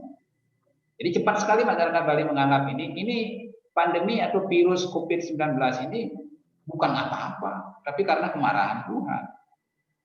Jadi ada hubungan disharmoni antara Tuhan dan manusia, antara pencipta dengan yang penciptaannya. Karena adanya disharmoni, dilakukanlah pemulihan hubungan. Jadi itulah sebabnya ketika COVID-19 baru muncul di Bali, apa yang dilakukan oleh masyarakat Bali? Ngaturan guru pintu. Mohon maaf sebesar-besarnya agar ini cepat berlalu. Maafkan, pasti ada kesalahan di pihak kami sebagai masyarakat. Ini dilakukan pemulihan dulu. Setelah itu baru tindakan medis, berobat. Demikian juga masyarakat petani. Kalau tanaman pertaniannya diserang hama, dia langsung menyemprot dengan pestisida. Tidak. Itu pikiran komunal dan segi antropologi. Tidak. Ini pasti ada sesuatu. Ya, pemilik padi Dewi Sri ini marah. Tikus, jangkrik, belalang, apapun namanya, ular, itu adalah anak buah beliau. Jangan sembarangan dibunuh. Lakukan pemulihan, ada upacara. Berselang beberapa hari, baru dilakukan penyemprotan. Sekaligus dianggap yang melanggar itu, yang mengganggu itu adalah anak buah beliau yang nakal. Wajar dibasmi. Begitu pandangan mereka begitu. Tidak sederhana. Oh, kalau ada hama langsung semprot. Salah. Itulah fungsi pengendalian di dalam pura subah itu ada. Semua dikembalikan kepada, dan itu sesuai dengan konsep trihitaka, keseimbangan, bukan ketidakseimbangan, harmoni. Kalau ada musibah, mana petaka, pasti ada disharmoni. Itu konsep. Saya kira itu jawabannya, mudah-mudahan bisa dipahami. Terima kasih. Oke, baik. Terima kasih Prof. Simpen. Pertanyaan ketiga dari Wahyu Tri Arianto. Izin bertanya, Prof, bagaimana kita dapat menempatkan diri agar sebuah penelitian antropologi linguistik bisa dikatakan objektif? Sebab saya melihat perspektif outsider dan insider juga mempengaruhi keobjektifan hasil penelitian. Jadi terkait objektivitas penelitian antropologi linguistik, Prof. Ya, ini menarik sekali. Kalau kita sebagai penutur, pemilik budaya itu, kadang-kadang kita susah menempatkan diri. Ya. Tetapi menurut Duranti, bagaimana adanya hubungan indeksikalitas, adanya performansi, ya, itu di dalam budaya, adanya partisipasi. Kalau kita sebagai peneliti, apalagi meneliti bukan bahasa kita, maka kita tidak tahu apa-apa. Kita hanya berada pada kulitnya saja. Ya, kalau menurut konsep fight, ada etik, ada emik. Yang kita tangkap itu kan etiknya, ya kan? Etik itu berasal dari kata fonetik. Fonetik itu ada realisasi bunyi, berarti itu yang nampak di permukaan. Jadi kita yang kita cermati hal-hal yang berbeda, itu ternyata sama, ya kan? Itu udah pegang prinsipnya dulu. Itu pegang prinsipnya dulu. Nah, kita tidak tahu bahwa e dan dan itu ternyata sama, berasal dari fonem yang sama. Kalau kita tidak dalami, kita tidak menjadi partisipan di situ. Jadi sebenarnya sangat sulit peneliti luar untuk dengan cepat mengungkapkan apa yang dimiliki oleh masyarakat itu kalau dia tidak memahami bahasanya. Ini tolong dicamkan bahwa kalau kita hanya melihat penampakannya, kita hanya meneliti kulitnya. Isinya kita tidak tahu. Jadi disarankan kalau meneliti itu kita sekaligus menjadi pelaku. Ya. Nah, itulah sebabnya kalau kita perhatikan peneliti asing, apakah pernah dia meneliti dalam kisaran bulanan? Tidak. Bertahun-tahun dia. Karena dia harus masuk dulu. Jadi ada ungkapan untuk memasuki budaya orang, bahasa adalah jendelanya. Coba jendela, ada pintu. Iya kan? Ada jendela, ada pintu. Jadi kita masuk dulu dari jendelanya, yaitu bahasanya. Pahami bahasanya. Ya, dan jangan kita bertanya apakah ini begini begitu apa. lihat saja, lihat saja dan rasakan saja. Dari situ kita akan bisa mereduksi. Oh, ternyata begini. Lakukan saja. Maka dia akan melakukan, oh jangan begini Pak, nanti begini. Oh, begitu. Kita yang tahu. Peneliti kan sebagai intel kan. Nggak boleh menyatakan bahwa Anda peneliti itu misalnya. Tapi jadilah penutur asli di situ. Di situ objektivitas akan ada. Meneliti fonologi misalnya, bunyi-bunyi orang. Jangan katakan kalau begini bagaimana lafalnya Pak? Rekanlah kalau mereka sedang bertengkar misalnya, atau bercekcok dengan keluarganya. Maka semua bunyi yang asli akan muncul. Kita peneliti yang memeriksanya, kita peneliti yang menganalisisnya, oh mengapa begini. Kecuali ada hal-hal yang sudah di puncak, baru Pak, kalau saya ngomong begini boleh enggak? Nah itu misalnya, oh jangan Pak, jangan. Ya walaupun strukturnya benar misalnya, tapi kalau ada misalnya tekanannya ini kurangi sedikit, nanti tersinggung orang. Oh ternyata bahasa ini mengenal unsur suprasegmental. Bapak dan Ibu yang menentukan itu. Jangan katakan apakah bahasa di sini mengenal ini Pak. Itu tidak bisa. Jadi sekali lagi perhatikan indeks apa yang direferen dengan apa yang diacu, kemudian jadilah partisipan pelaku di sana, ya. Kemudian menjadi pelaku bukan melihat bisa saja. Kalau mereka ikut menari, perhatikan. Jadi ikuti cara-cara orang asing meneliti. Jadi mereka bahkan bila perlu kalau dia ada sesuatu yang dicari, mereka menikah. Mereka menikah di situ, menjadi anak angkat, menjadi bapak angkat. Tujuan untuk apa? Dia sebenarnya ada sesuatu yang dicari. Nah itulah sebabnya kadang-kadang bukan bagaimana, karena kita tidak mungkin bertahun-tahun, apalagi sekarang ada tuntutan semester ini harus dikejar misalnya. Tetapi bagi penutur asli, kalau sampai dia tidak objektif, berarti prinsip sebagai peneliti itu yang perlu dipahami. Akhirnya itu Pak ya. Terima kasih.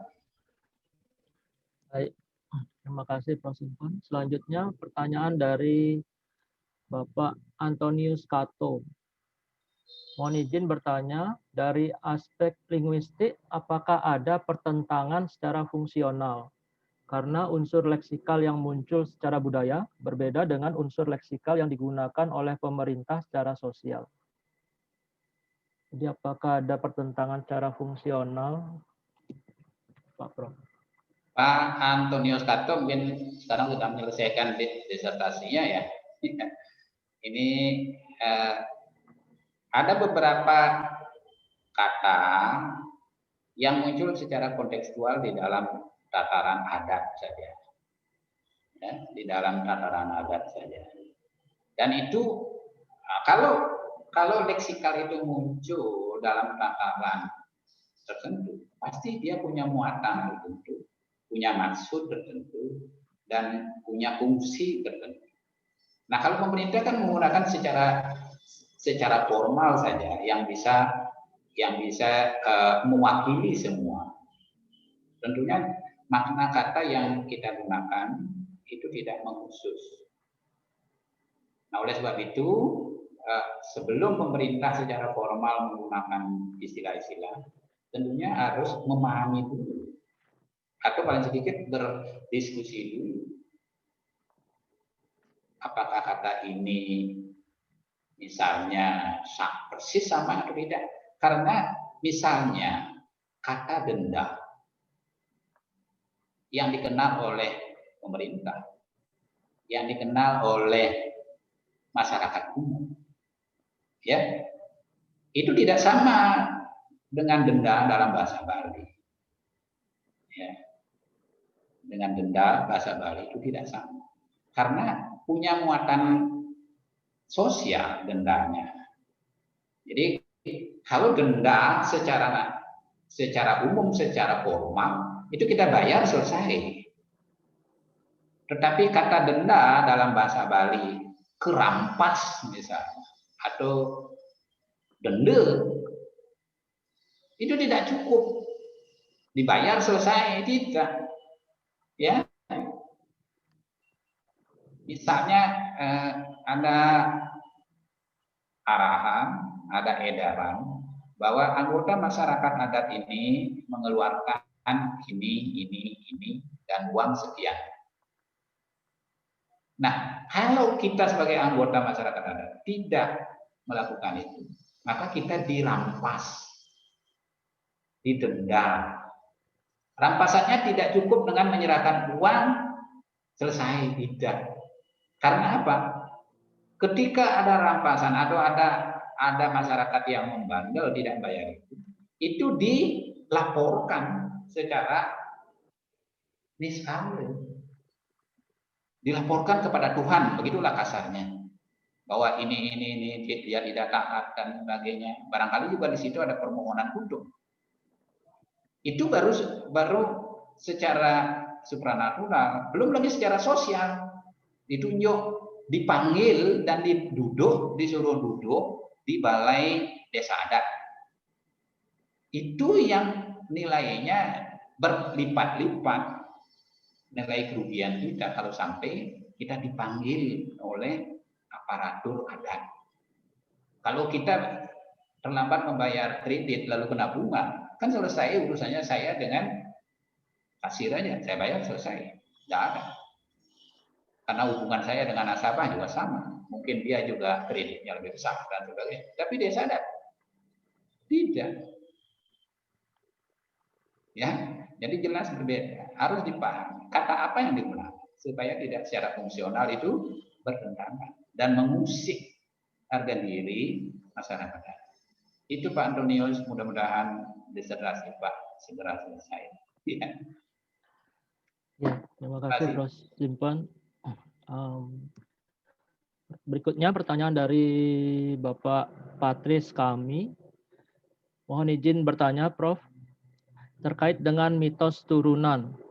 Ini yang menjadi sebuah fenomena dan sering terjadi kekeliruan dalam mendapatkan informasi.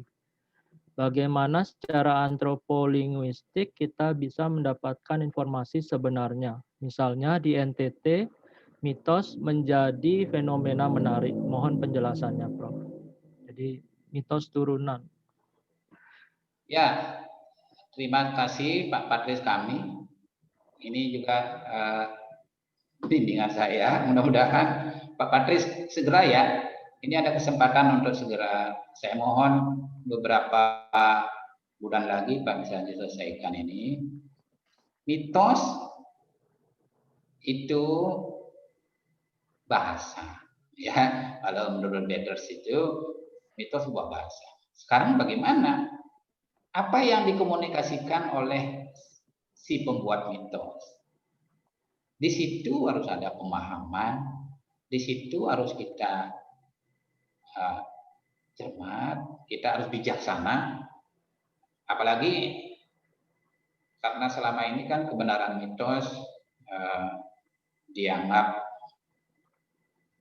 atau diragukan. Wah, itu hanya mitos, gitu ya. Wah, itu hanya mitos.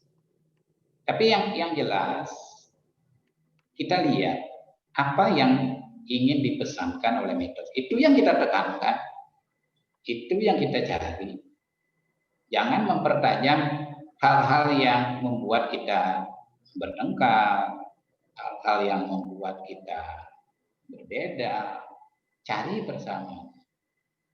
Nah, seperti yang katakan tadi, mitos keberadaan air misalnya, itu mempertegas, ya, mempertegas kewajiban, bukan hanya hak bagi masyarakat desa Tejapula untuk mengembalikan seberapa persen yang Anda nikmati untuk kemuliaan Sang Pencipta.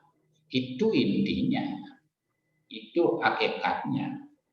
Tapi kadang secara negatif menjadi hegemoni. Oh, saya aja yang berhak, masyarakat ini aja yang berhak. Maka di sini harus ada komunikasi, harus ada jalan tengah. Baik, secara supranatural itu adalah enggak, tapi bagaimana? Apakah Anda tega melihat masyarakat lain mati kehausan, lalu Anda berlimpah ruah dengan air, bahkan mencuci motor, mobil dengan air. Coba tanamkan itu misalnya. Ya. Nah, sama dengan mitos turunannya, kalau masyarakatnya menganggap wah dari nenek moyang luhur dari dulu sudah bertentangan, apalagi sekarang. Nah itu kan pertentangan itu atau perkelahian itu kan hal yang tidak buruk, tidak baik. Mengapa Anda mengikuti hal yang tidak baik? Kan itu intinya. Nah, dengan meningkatnya tingkat pemahaman masyarakat, kita juga harus tidak menelan begitu saja apa yang diajarkan, apa yang dituangkan dalam itu, terutama hal-hal yang negatif. Tugas Anda lah yang memberikan pencerahan, karena masyarakat adat itu hanya tunduk pada tokoh adatlah yang punya tugas itu, sehingga bukan mempertajam konflik, tetapi bisa menyatukan. Saya kira itu Pak Patris, mudah-mudahan tidak salah menanggapi mitos, tapi mitos itu juga ada sesuatu yang ingin disampaikan. Ini yang perlu kita paham. Ya, saya kira demikian Pak Winada. Baik, terima kasih Prof. Simpon. Pada Bapak Ibu yang lain mungkin dipersilahkan apabila ingin bertanya langsung ya, atau mungkin yang tadi bertanya apabila ingin memberikan tanggapan secara langsung atau ada hal yang masih kurang jelas bisa raise hand, nanti kita akan unmute untuk dipersilahkan berbicara. Bagi yang mau menulis di kolom chat pertanyaannya juga dipersilahkan. Oke, sembari menunggu Prof, mungkin saya yang ingin bertanya kembali mengenai topik air dalam wacana kebudayaan Bali tadi, salah satunya kan ada banyu ya Prof ya. Banyu itu kalau nggak salah penjelasannya banyu Prof. Yang dalam bahasa Bali banyu itu tadi penjelasannya sisa ini ya Prof ya, sisa cucian air comberan seperti itu ya Prof ya. Ya. Nah, kalau mendengar kata Banyu, saya teringat ada nama kota di Jawa, Banyuwangi. Nah, Ya. kalau Banyu di Jawa sendiri kan sepertinya itu katanya berkonotasinya positif. Jadi mungkin untuk orang awam seperti saya yang kurang memahami bagaimana penjelasannya nih. Ya. Di satu tempat dia sebagai kata leksikal itu dia bermakna positif, sedangkan di Bali mungkin kurang bagus. Oke, terima kasih Prof. Ya. Terima kasih ya. Perlu diperhatikan bahwa kata-kata yang berasal dari bahasa Jawa kemudian masuk ke dalam bahasa Bali. Kalau kita lihat konteks budaya, bagaimana asal-usul masyarakat Bali, itu ada sebagian besar menganggap berasal dari Jawa. Pada zaman dulu, Majapahit juga sempat menaklukkan Bali. Jadi Bali itu adalah masyarakat terjajah. Sikap masyarakat terjajah adalah mengagungkan apa yang dibawa penjajah. Nah, hal ini juga terjadi pada masyarakat Sasak, Lombok. Kerajaan Bali, terutama Kerajaan Karangasem, itu pernah menaklukkan Kerajaan Sileparang ya, yang ada di Lombok. Lalu apa implikasinya? Ternyata hal yang berkaitan dengan penjajah kita anggap tinggi, termasuk bahasa. Jadi bahasa Bali biasa, kepare, itu di Lombok menjadi bahasa Sasak halus. Ya, Sasak halus. Jadi kalau orang Bali medak itu makan biasa untuk masyarakat kebanyakan. Tetapi kalau orang Sasak bilang dahar, itu halus sekali. Ya, ketika diwawancarai, mengapa? Oh, ini bahasa Bali. Lalu begitu. Nah, begitu juga terjadi pada masyarakat Bali. Masyarakat Bali. Hal yang berkaitan dengan Jawa itu dianggap satu sisi ini ada dua fenomena. Jawa itu dianggap tinggi. Misalnya ceker. Ceker itu kan kaki. Tapi bahasa Bali cokor menjadi cokor. Itu kaki halus. Bahasa halus. Halus. Banyu di situ di Jawa itu bukan berarti kotor. Jadi air artinya air biasa, air. Jadi semua berawal dengan banyu, banyu itu air. Jadi bermakna ideasional, yaitu bermakna konseptual, belum mendapat tambahan apa-apa. Tetapi sebelum itu di Bali sudah ada kata banyu yang artinya sudah konotasi, jadi tidak lagi konseptual. Jadi yang disebut banyu adalah ye plus. Plus apa? Plus bekas cucian, plus bekas, pokoknya yang bersifat tidak bagus, ya. Nah, itu sebabnya ada perbedaan di sini. Lalu bagaimana banyu yang datang dari Jawa itu diserap apa enggak? Diserap, ya tidak lagi digunakan untuk konteks kata-kata yang halus, jadi malah dianggap sebagai biasa. Di Bali juga ada kata-kata yang diawali dengan kata banyu. Banyu asri, banyu wedang, ya, banyu male dan seterusnya. Jadi di situ ada kontradiksi. Orang Bali sendiri sudah mengenal leksikal itu sebelum kata banyu yang dibawa oleh orang Jawa. Itulah sebabnya Banyuwangi itu bukan air comeran yang wangi, ya, tapi air, ya, mengacu pada, jadi di sini bermakna denotasi, sedangkan di Bali banyu itu sudah bermakna konotasi. Saya kira itu. Baik, terima kasih. Ada dua pertanyaan baru. Yang pertama dari Ibu Nurhayati. Mungkin Ibu Nurhayati mau menyampaikan secara langsung biar diskusinya lebih hidup, Bu. Ibu Nurhayati, apakah bersedia menyampaikan secara langsung? Baik, Bapak. Terima kasih waktunya. Tadi Bapak Prof. Simpen menyampaikan bahwa sebuah mitos memungkinkan adanya mitos-mitos turunan. Nah, dari mitos turunan itu otomatis sudah akan memunculkan adanya banyak variasi, yang tentunya variasi tersebut relatif berbeda dengan aslinya.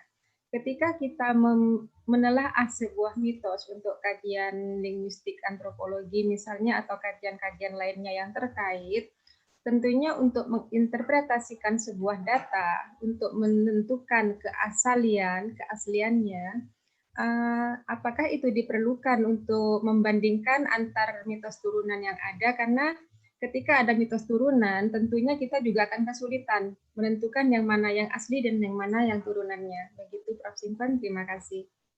Ya. Terima kasih, Bu. Mitos utama itu biasanya memang melahirkan mitos turunan. Nah, setiap daerah, setiap lokasi itu memiliki konsep sendiri dan memiliki tokoh-tokoh atau hal-hal yang bersifatnya legendaris. Nah, itulah yang dipakai menghubungkan tokoh-tokoh yang muncul di dalam mitos turunan. Nah, apakah diperlukan adanya perbandingan atau komparasi dari masing-masing mitos itu? Nah, sekarang bergantung pada wilayah penelitian Ibu. Wilayah penelitian Ibu itu apakah masih satu daerah geografis, ya, atau tidak? Atau tidak? Kemudian dari segi ide, apa sama atau tidak? Nah, itu kita akan cermati, misalnya setiap daerah itu pasti memiliki tokoh yang diagungkan, tokoh yang diutamakan. Kita ambil contoh mungkin sudah melegenda ya, Sangkuriang. Lalu di daerah lain ada juga cerita temanya sama, tapi tokohnya udah berbeda. Apa yang ingin disampaikan oleh cerita lisan ini, Sangkuriang ini? Ternyata yang ingin disampaikan itu adalah incest, Oedipus complex. Ya. Jadi larangan terhadap perkawinan saudara. Nah, kalau di Jawa Barat ada Sangkuriang, di Bali ada, yaitu Watu Gunung. Ya. Di NTT ada, di Sumba Timur itu kisah Bintang Bidung. Bagaimana saudara sekandung, laki perempuan, akan segera menikah. Ya. Lalu batal karena sesuatu dan lain hal. Apa yang ingin diajarkan? Apa yang ingin dikomunikasikan? Bahwa incest atau perkawinan saudara itu tidak bagus. Tidak bagusnya dari apa? Segi norma atau apa? Atau dari segi medis? Dari segi keturunan misalnya. Nah, kalau sampai mitos itu ada dalam satu wilayah, perbedaannya saya kira tidak terlalu banyak. Tidak terlalu banyak. Tapi mungkin kalau Ibu menemukan 3-4 mitos, itu secara sinopsis saja bisa dibandingkan bahwa tokoh A di desa ini diubah menjadi tokoh ini di desa ini. Tapi intinya pasti tetap sama. Harus, kalau menurut saya, sebaiknya dilakukan komparasi itu supaya melihat bagaimana setiap komunal, setiap masyarakat itu punya tokoh yang diidamkan atau tokoh yang disakralkan misalnya. Ya, saya kira itu ya, jadi perlu terjadi komparasi kalau masih dalam satu lingkup wilayah misalnya Jawa Barat saja. Tapi kalau sampai luar itu diperlukan komparasi yang lebih lengkap, bukan hanya tokoh-tokohnya saja. Karena inti ajarannya sama, seperti yang katakan tadi, Sangkuriang di Jawa Barat, di Bali itu ada Watu Gunung, mungkin di Lombok juga ada. Makanya di situ di Lombok sekarang dikembangkan kawasan Mandalika. Di NTT juga Mandalika itu atau Nyale itu ya, itu secara metodologis juga dikembangkan. Ada alasannya mengapa memakai kawasan Mandalika itu misalnya. Nah, ternyata itu kan dari asal usul Nyale atau kasarnya cacing laut lah. Saya kira itu yang bisa saya sampaikan, Bu. Baik, terima kasih Prof. Simpen. Selanjutnya ada pertanyaan dari Bapak Ahdi Riono. Mungkin kepada Bapak Ahdi Riono kami. Terima kasih atas waktunya. Mohon maaf, saya ingin bertanya kepada Prof. Wayan Simpen tentang ini, Prof, tentang terkait dengan fungsi dari data yang kita temukan. Nah, setelah melakukan penelitian, biasanya kan kalau penelitian antropolinguistik itu mengurai dari sisi lingualnya dulu, kan gitu, Prof ya. Bagaimana yang Prof lakukan itu kan lingualnya. Kemudian baru dari sisi fungsi atau mitosnya, kan gitu, Prof ya. pertanyaan saya untuk menganalisis sebuah fungsi, dalam hal ini mungkin mitos itu, apa saja yang perlu kita perhatikan, Prof? Misalnya dari sisi apakah perlu membandingkan dengan mitos dari tempat yang berbeda. Nah, seperti itu. Kemudian apakah perlu adanya interteks gitu, Pak? Interteks yang memiliki makna yang sama dalam hal yang kita kaji itu, sehingga temuan kita itu mungkin akan lebih universal misalnya. Seperti itu. Terima kasih Prof atas jawabannya. Terima kasih Pak Andi Riono. Mungkin pertanyaannya hampir sama ya, sama tadi. Saya kira untuk tujuan yang lebih mendalam itu interteks itu penting sekali, ya, sehingga ditemukan apa persamaan yang bisa ditemukan di dalam beberapa versi mitos itu. Karena tentu kita akan seperti yang katakan tadi, kalau ingin mengkaji bahwa Oedipus kompleks misalnya, perkembangan konsep Oedipus kompleks di Indonesia misalnya. Nah, itu Pak harus menjelajahi Oedipus kompleks yang berkembang setiap daerah. Nah, ini kan universal, bahkan dunia itu dari psikolog Freud ya, ajaran konsep Oedipus kompleks ini dilarang sebenarnya. Jadi bagaimana masyarakat komunal itu mengemas larangan itu, ya. Jadi muncullah legenda Sang Kuryang. Jadi seorang anak sampai hampir menikahi ibu kandungnya. Sama juga di Watu Gunung di Bali itu juga seperti itu. Dan di Sumba itu kisah bintang hidup. Jadi cerita akhirnya bahwa pasangan calon pengantin itu akhirnya menjadi bintang yang disebut dengan bintang hidup. Yang setiap saat masyarakat Sumba itu menunjuk ke langit, oh itu bintang hidup. Kenapa Bu kisahnya begini dan seterusnya. Apa yang diajarkan? Tidak boleh kita kawin saudara, kakak beradik. Nah, di Bali toleransinya kan bisa kawin pada sepupu dekat. Jadi anak saya boleh menikah dengan anak saudara saya. Itu sudah sebenarnya dekat sekali. Tidak dianjurkan sebenarnya, tapi masih dibolehkan. Jadi jawaban saya, kalau Pak ingin mengungkap sesuatu yang lebih besar, atau sesuatu tabir yang lebih besar tentang ajaran yang sifatnya universal, harus adanya interteks.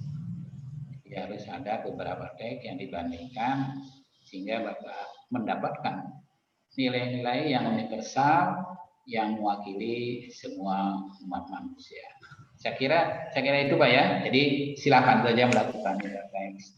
Ya, tapi sebagai seorang linguistik antropologi, ya, jadi karena saya linguis, jadi saya berawal dari bahasa. Saya berusaha sekeras mungkin, sedapat mungkin, bila perlu kita akan mencermati apa sih ciri khas bahasa mitos itu misalnya.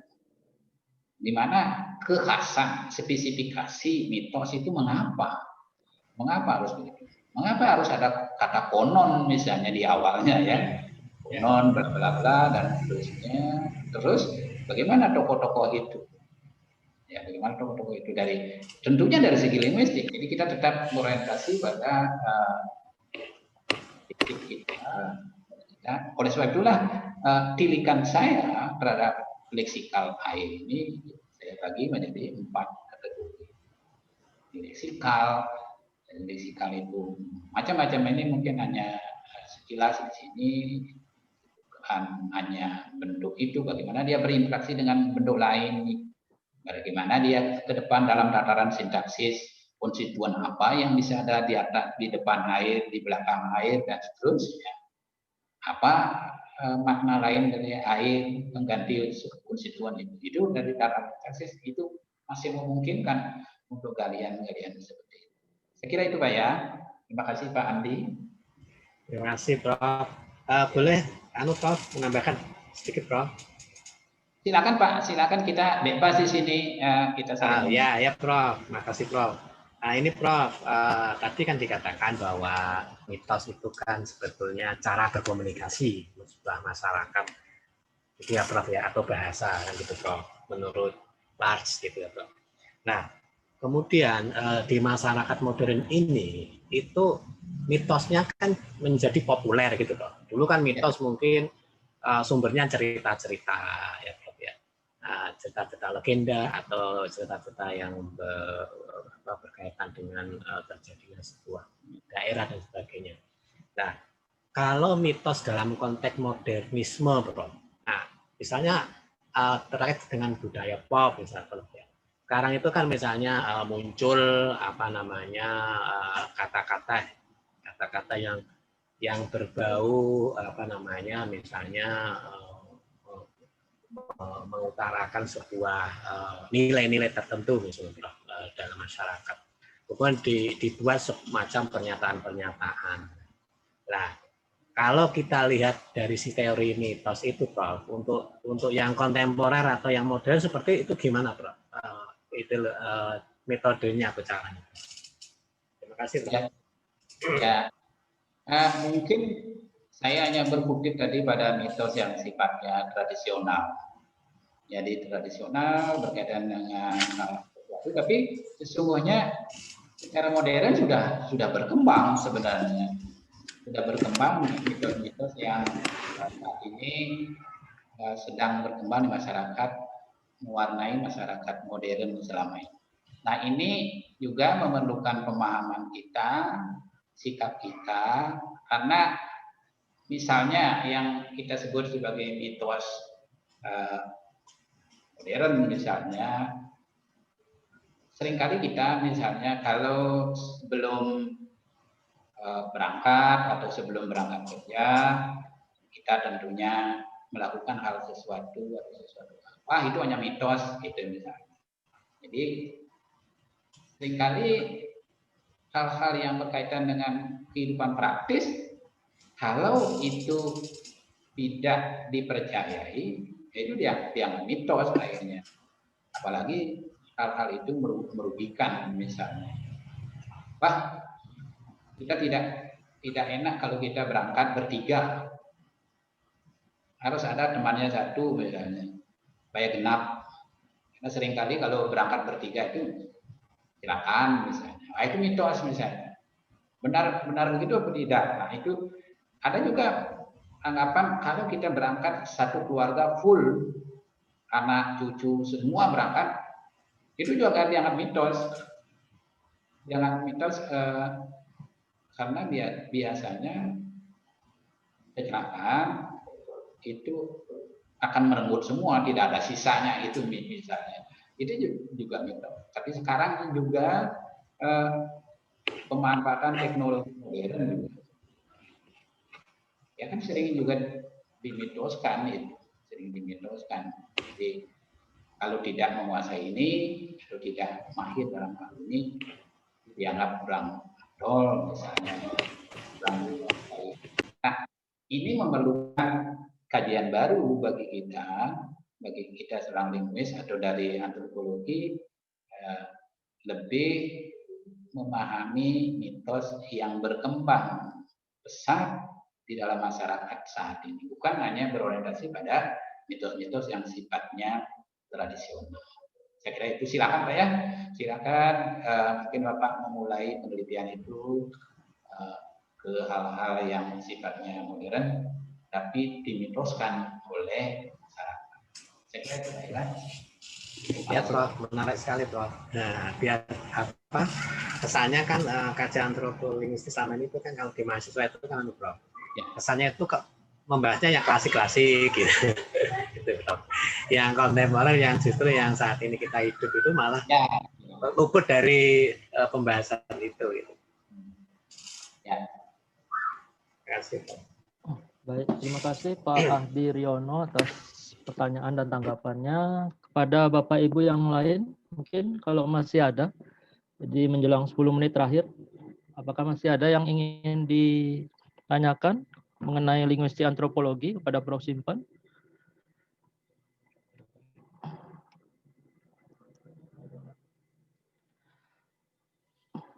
Oke, nampaknya tidak ada. Mungkin kalau tidak ada, mohon Bapak Prof. Simpan memberikan closing statement, Prof, terkait dengan topik hari ini ataupun terkait dengan linguistik antropologi. Silakan Pak Prof. Ya. Terima kasih pada IGD Yunada. Terima kasih juga pada semua partisipan yang sudah mau berbagi. Terus terang, apa yang saya sampaikan adalah sekelumit tentang linguistik antropologi.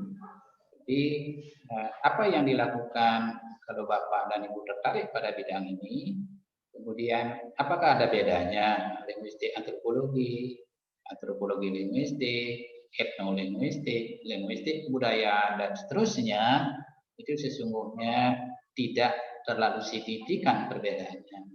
Tidak terlalu signifikan, tergantung dari sudut pandang Bapak. Kalau Bapak adalah seorang antropologi, mungkin sebaiknya Bapak mengemukakan dalam antropologi linguistik.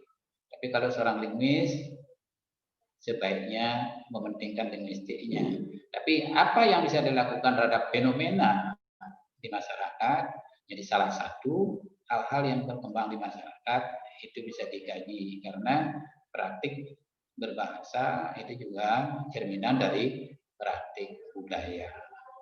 Saya kira itu yang menjadi pokok pikiran kita. Jadi kita tidak perlu mengotakkan diri. Yang penting bagaimana sejak zaman dulu dari Tuan Boas itu sudah melihat bagaimana eratnya hubungan bahasa dan kebudayaan dalam arti luas. Itu yang saya sampaikan. Terima kasih. Oke. Baik, terima kasih banyak Prof. Simpan atas pencerahannya hari ini.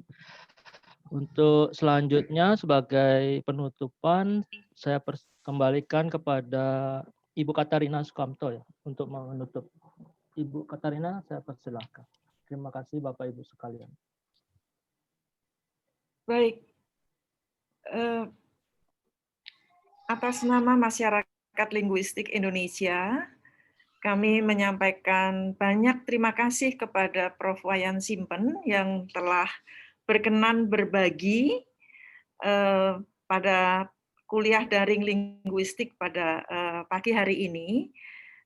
Sangat bermanfaat Prof. Simpen apa yang disampaikan, khususnya mengenai paparan mengenai air di Bali.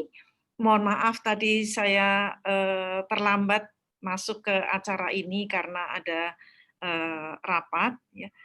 Terima kasih juga kepada Bapak Oenada yang telah menyediakan waktunya untuk menjadi moderator, dan sebelumnya juga kepada Ibu Wati ya yang sempat memandu acara ini. Dan kepada Ibu Bapak sekalian yang telah berpartisipasi pada acara ini, banyak terima kasih atas partisipasinya, dan kami menantikan kehadiran Bapak Ibu sekalian pada kuliah daring linguistik dari MLI yang berikutnya pada minggu yang akan datang. Satu hal yang ingin saya sampaikan adalah Masyarakat Linguistik Indonesia akan merayakan ulang tahunnya yang ke-45 pada 15 November 2020, hari Minggu, bertepatan dengan hari Minggu. Persis 45 tahun usianya. Nah, pada kesempatan ini, salah satu pendiri MLI yang masih sehat yaitu Bapak Dr. Sudaryanto, berkenan untuk menyampaikan bukunya. Jadi beliau menulis sebuah buku yang berjudul Menguak 3 Faset Kehidupan Bahasa, Fungsi Hakikinya, Pengelola Ilmunya, Keterkaitannya dengan Budaya. Kebetulan saya ada bukunya di sini. Dan sebagai pembahas, Profesor Effendi Kadarisman dari Universitas Negeri Malang berkenan untuk mendampingi Bapak Sudaryanto sebagai pembahas. Kami mohon maaf bahwa acara ini terpaksa kami selenggarakan pada hari Minggu pagi hari karena adanya keterbatasan waktu dari pembahas dalam hal ini Profesor Effendi Kadarisman. Jadi kami mohon maaf khususnya kepada Bapak Ibu yang beragama Nasrani apabila tidak dapat mengikuti acara ini secara langsung. Ada kanal YouTube ya. Jadi kami persilakan untuk mengikuti acara ini lewat kanal YouTube. Jadi silakan Bapak Ibu, bagi yang berkenan hadir, kami akan sangat berterima kasih apabila Bapak Ibu dapat berbahagia bersama kami ikut merayakan ulang tahun MLI yang ke-45 tahun. Tentunya kita berharap bahwa MLI makin jaya, ya, panjang umur, tentunya dengan dukungan dan partisipasi Bapak Ibu sekalian, khususnya para anggota MLI, karena MLI tidak akan bisa besar, tidak akan bisa tumbuh tanpa dukungan penuh dari Bapak Ibu sekalian. Demikian yang bisa saya sampaikan mewakili Ibu Luh Ani sebagai Ketua MLI. Terima kasih kepada Bapak Profesor Simpen, sekali lagi kepada Bapak Oenada, dan kepada Bapak Ibu sekalian. Sampai jumpa di acara yang akan datang. Terima kasih. Selamat siang.